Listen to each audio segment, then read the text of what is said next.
are okay with that. It's the nervous dogs that people need help with.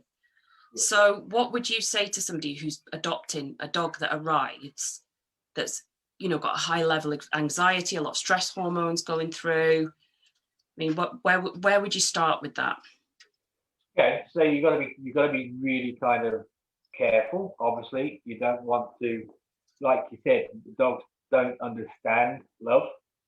They've never had it because, like you said, there's two types of different dogs. There's the ones that have been roaming the streets all their life and they're quite happy to do it, and because they've been injured, they've been took off the street.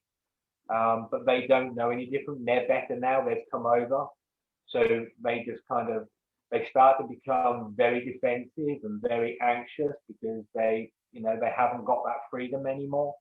So you have to be really careful. But what you can't do is give them opportunity to shut down. Can't give them opportunity to keep take themselves away. A lot of nervous dogs, but when I work with, I'll go into the homes and owners have allowed them to take themselves away into their bed. They'll go off into their bed or they'll go off underneath the table and they'll spend hours and hours and hours and hours under there.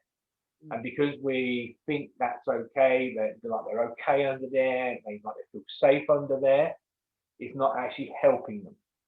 Right.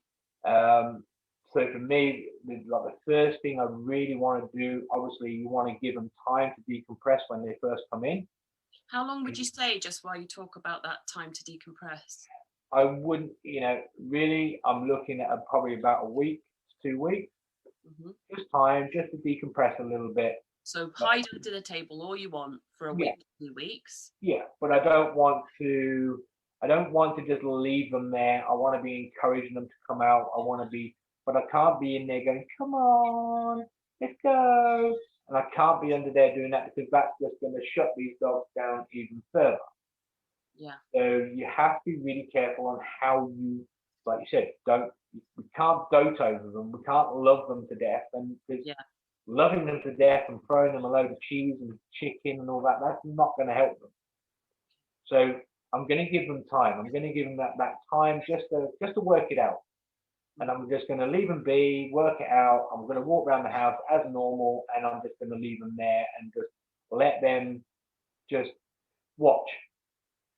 Feed them at their set times. Yeah, but within the first week, I want to make sure that I'm actually getting in there and I've got a lead on and I'm touching. Right.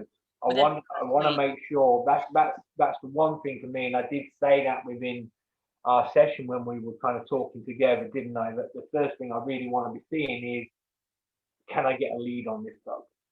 Right. If I leave the dog too long without putting a lead on, I'm not going to get a lead on without a snap, without fear, without anxiety.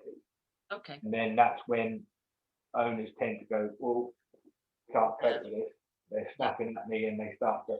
But if I can do that within the first week, especially if they're a little bit kind of standoffish, they're less likely to snap at me if I get a lead on and just leave the lead on. Not going to kind of manipulate them too much, but I want to get a lead on and off. I want to get a collar on as quick as I can, so I can make sure that I've got that. Because it creates a bond when I'm putting the lead on, they're not snapping at me and they're not feeling really uncomfortable with me. So the quicker I can do that, then the better. The more I leave it, the more likely they are to become more defensive when I go and do it.